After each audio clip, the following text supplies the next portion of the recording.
Assalamualaikum warahmatullahi wabarakatuh. Ashama harka fuunee ijoollee Oromoo bakka jirtanitti islaamaa kiyya bakka jirtan isin biraa isin haa qaqqabuun isin jedha. Ani nagaa kooti kan isin fayyaa jirtu. Egaa aappii tokko tola akka hojjettanii aappii tokko pilaastoorii jalaa gabbuufattanii tola akka hojjettanii jedhee yaadee isin atti argisiisuudhaaf dhufe.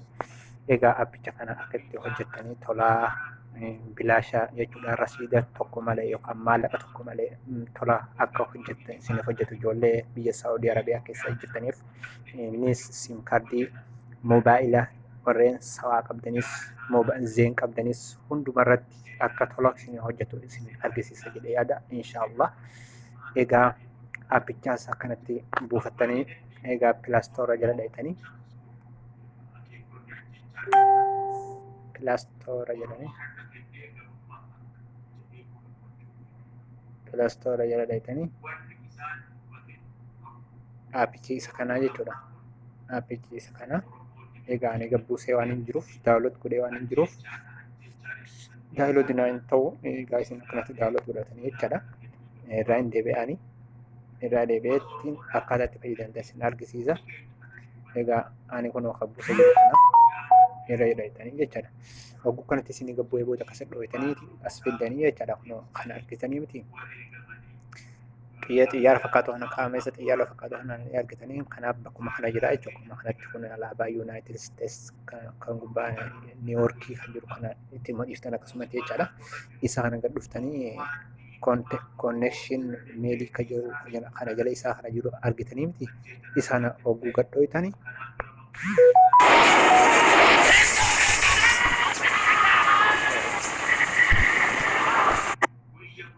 wanta tokko natti baname egaa akkasitti dhuftanii kana dhufaa akkanatti wanni kun isinii dhufaa jecha wanna kana keessa akkana ol harkistanii maali inni kun alaabaa biyyoota garaagaraa irratti argamanii irra hidhamaa jira jechuudha. Alaabota biyyoota adda addaa Itoophiyaa qofaatu hin jirre malee Itoophiyaa fi biyyoonni hafanii hedduutu jira.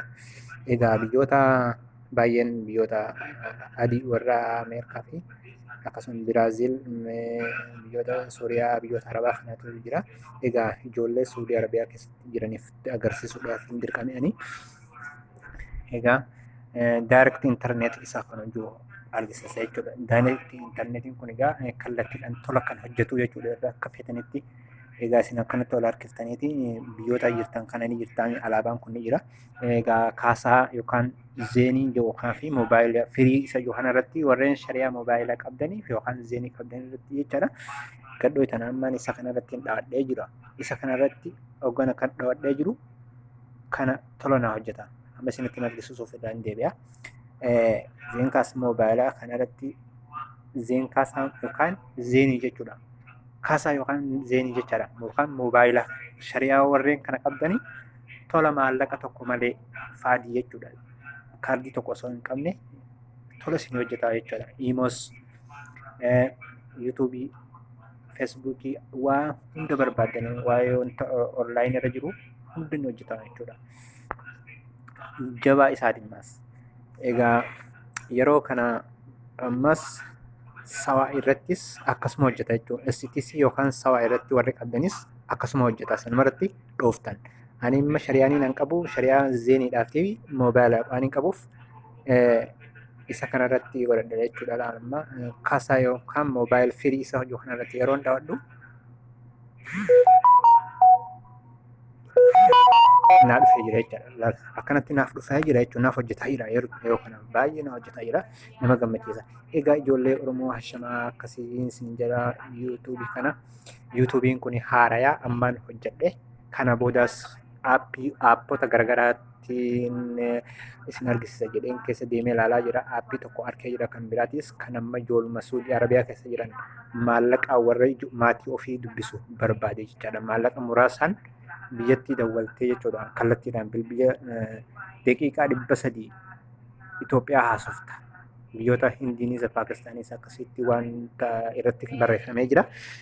Asiniif jechuudha ijoolleen Itoophiyaa kallattiidhaan maallaqa muraasaan daqiiqaa 300 haasoftaniif jechuudha aappii tokko gabbisee jira isinitti argisiisuudhaaf karoorsee jira. Egaa yuutuubiin kun haaraa waan ta'eef laayik saabskiraayib godhaati. Na jajjabeessaa akka falu duratti waan gaarii isiniif hojjedhu yaadeen jira. Akkasii galatoomaa sheer waliif godhaa laayik hin dagatinaa saabskiraayib hin dagatinaa yuutuubiin kun haarayaa.